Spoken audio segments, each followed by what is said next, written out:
especially, I mean, just as a mental exercise, say, you're moving into a different apartment and you need, help with like the biggest stuff. Cause you can like little by little take the boxes, but like the biggest furniture, you need somebody with a truck and blah, blah, blah. And all, that can help you move the stuff and put things together. Right. Right. How much more are you inclined to call on those people that just asking? They care enough about you. It's an easy yes for them because they care for you. They, are invested in the relationship that you have.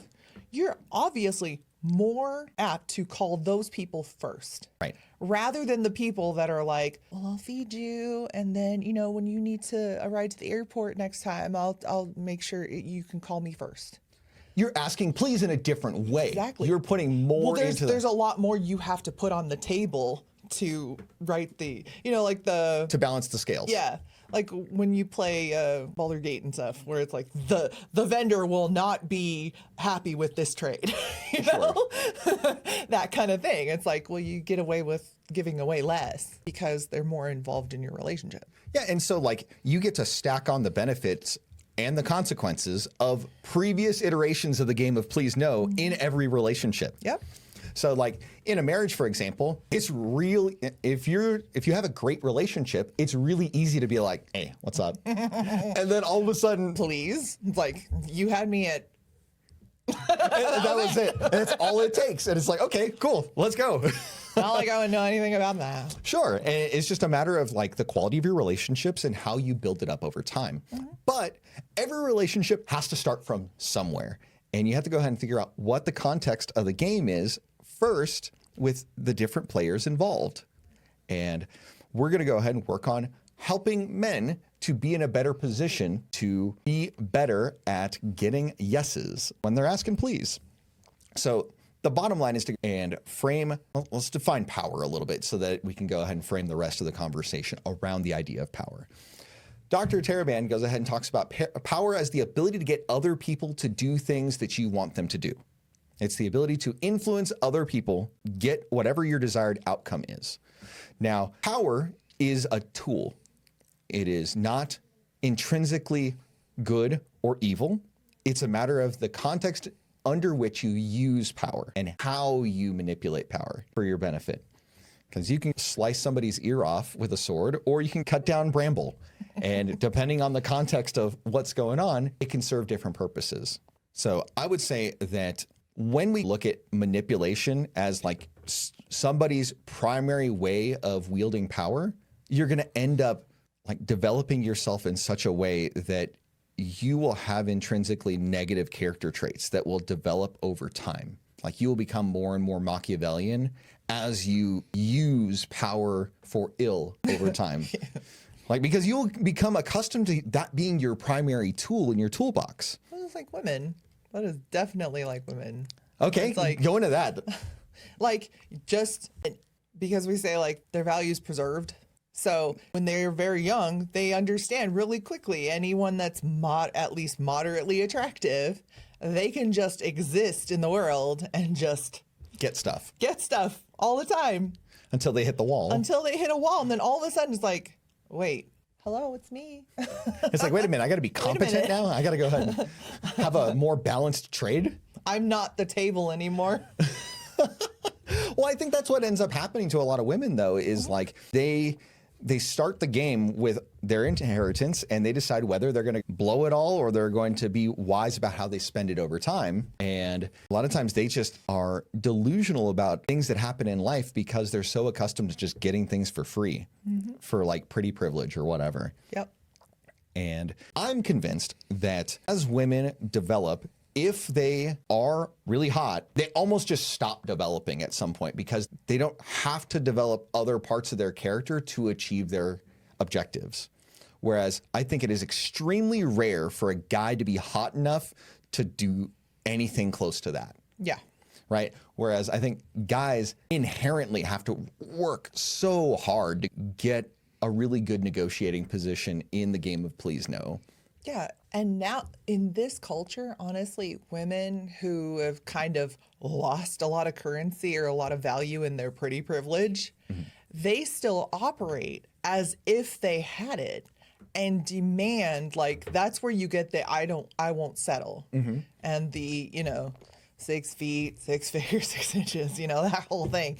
Like, and then there comes a point where not even that can like do anything for them. It's not going to get them anywhere. What do you mean? Like the delulu is so apparent that it's just like, I need you to put that audacity back where you found it. Well, I mean, the delusion is something that serves as a red flag for guys to get like, oh, okay, you're one of those. Let me go somewhere else. Well, no, like honestly, a lot of men just keep playing into it. And that's where we're kind of being here. And that's why probably we get most of the flack that we do, because they're like, shh. Stop letting our secrets go. Right? Stop exposing this. Yeah, so we talked a little bit about manipulation and like emotional dependence and things like that, where you're kind of like, hey, I'm depending on my initial circumstances rather than forging something and building something up over time. And I think that guys are much better off when they are built up to the point where they can have and maintain boundaries. And that is the biggest thing that guys can do to set themselves up for success in this game, is they can be calmly detached. They don't have to worry about whatever crazy is going on over there. And they can build themselves up over time so that they are in a better and better position to be qualified for better and better partners. And at some point, it'll be easier and easier for them, if they're putting in the work, for them to be attractive to higher quality, higher caliber partners. So this kind of reminds me of the difference between how like guys let go of their power when they just waffle on things. And if I look back in like the ancient past, it reminds me of Samson and Delilah, where Samson had all this power, all this strength. He can kill thousands of people. He was the guy. With the jawbone of a donkey, is what he was recorded as having done. And the Philistines were like, what is your secret? And so they kind of sent Delilah in there to kind of like wheedle it out of him. And as soon as he let go, he let his secret out, supposedly. And then she went ahead and did something with that vulnerability. And then she was mad at him for telling her a lie. Like, and it happened like twice in a row, like before that. And it's like, sir, do you understand what every time you let that out, she's trying to capitalize on that? She's using your vulnerability against you. And he's like, yeah, but she's pretty. And it's like, my guy, she's not that hot. No woman is that hot for you to go ahead and show your vulnerability and have her like stab you in the jugular over and over again. This is why the actual hot take is that my favorite part of Proverbs 31 is the first 10 verses. What's that? Where the mom tells her son to watch out for these do hoes. not give your strength to women. Women and alcohol. Right. That's what she says. It's like, don't give it up for these hoes. Exactly. It's basically what she's saying. And going with the idea of the whole Samson and Delilah thing is, he was so suckered in by her that finally on the third time he gave in, and then she used it against him. Sure enough. And then so surprising. We never thought of that. It's as if we didn't see it happen the previous 2 times. But then he lost his strength and he gave everything up. Well, what if it isn't the consequences? Yeah, if it isn't the consequences of your own actions. But I would say that in a modern context, this happens all the time with guys where they don't hold boundaries or they don't have self-respect. And they just give in too much, or they show their soft white underbelly too early, and then the woman either doesn't respect him or gets scared because she's like, oh, he's kind of vulnerable in this way. I don't know if I feel safe with this guy. I can't depend on that. Right. And so this is why I say, hey, don't be overly vulnerable with women, just generally speaking. I think you're better off being with a group of guys that you trust and that you respect, and that you have this mutual relationship of mutual respect and trust. Because I think that women are just not equipped to provide that empathy like other men are. And so a lot of times they'll either use it against the guy, or it'll be the basis on which they feel less respect for him, or the relationship starts to sour, is because she, like you said before, she can't depend on him. More often than not, I've seen it used like weaponized. I hate that. hate that for men. It's terrible.